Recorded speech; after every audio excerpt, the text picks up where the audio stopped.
পেপাটি বজাই ৰঙালীক আহালৈ পদূলি মুখত বাট চাই চাই থাকিম কিমান দূৰ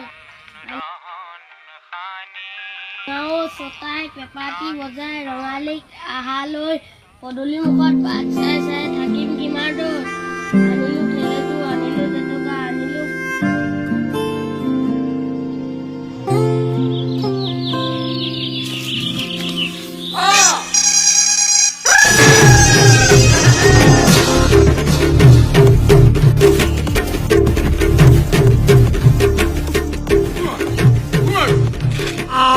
গলে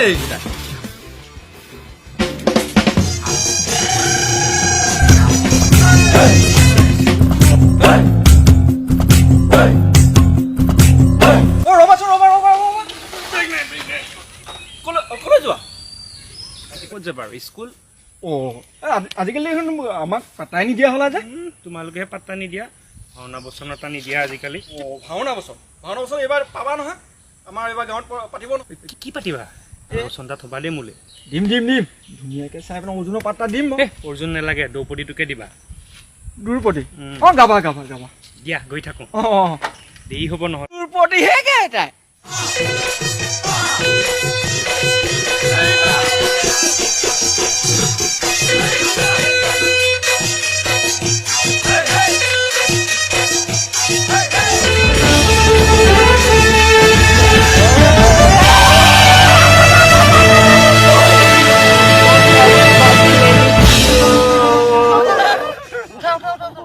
আমাৰ এই বদমাছ কিটা কাম হয়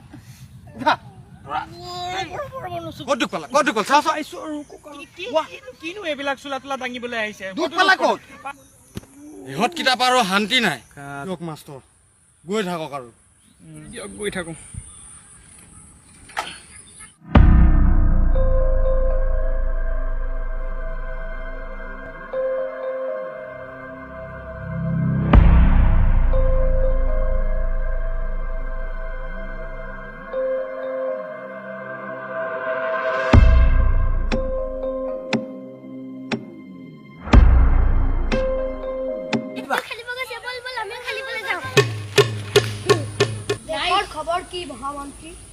দেশৰ খবৰ একেবাৰে বেয়া মহাৰাজ ভালকে ক কালি কেনেকে ভাওনা কৰিছে ভালকে ক কিবা এটা খবৰ লে ক তই কবি ধৈৰ্য ধৰ অকমান কিমানো লৈ যা তুই কলা কলা খালি ভাল লাগে না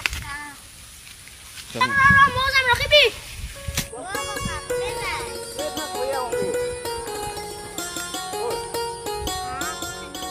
চইন থাকিবি তই কৈছো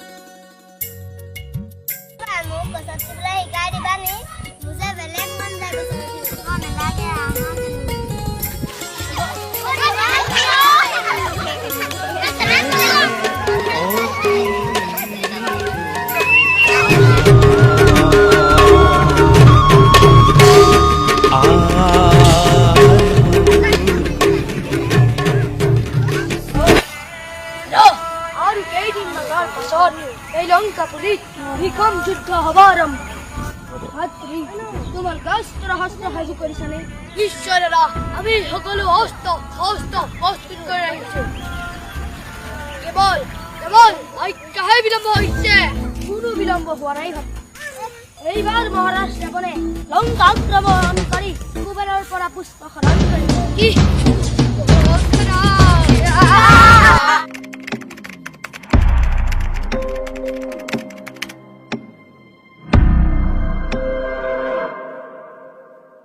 হয় এইটোৱেই যে আমিতো সৈনিক য'ত এতিয়ালৈকে ছাত্ৰ ছাত্ৰী নাই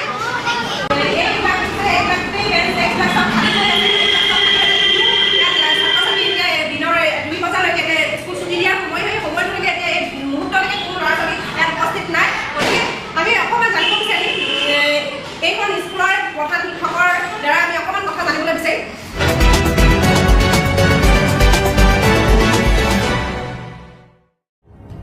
চৰকাৰ কৰ্তৃপক্ষই কি ব্যৱস্থা লয় ক'ব নোৱাৰিছে বা আপোনালোকেও সঁচা কৰি যে সঁচা কথা কিন্তু কি কাৰণত আমি স্কুললৈ ল'ৰা ছোৱালীবিলাক নাহিল সেইটোহে ক'ব নোৱাৰিছোঁ আমিতো সদায় ল'ৰা ছোৱালীসকলক ভাল শিক্ষাই দিবলৈ চেষ্টা কৰোঁ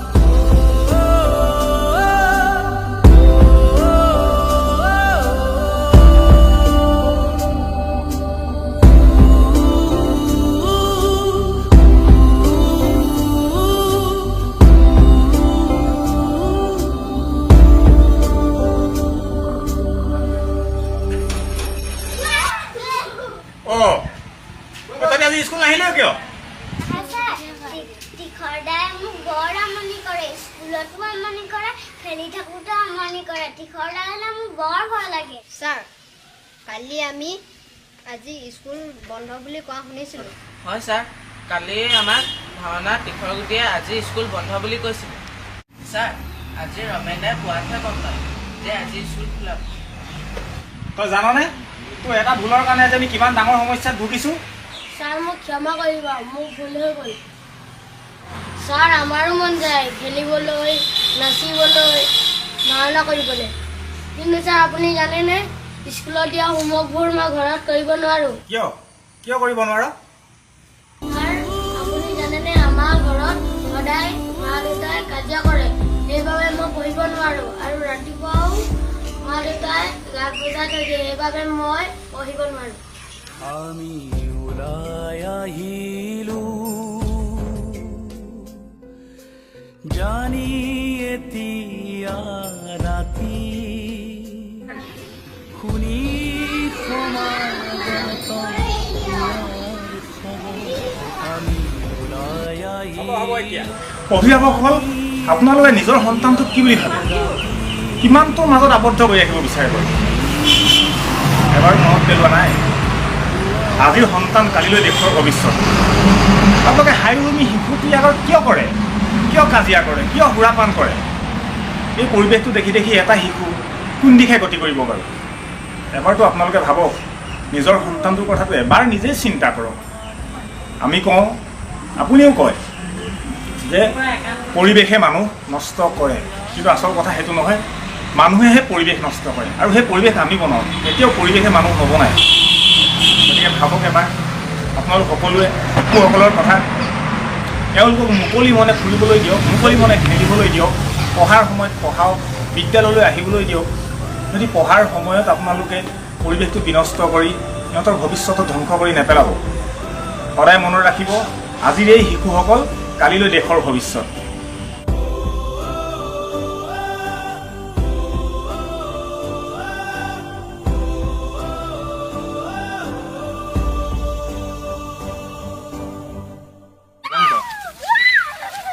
ঘৰে ঘৰে আমিও খেলিম।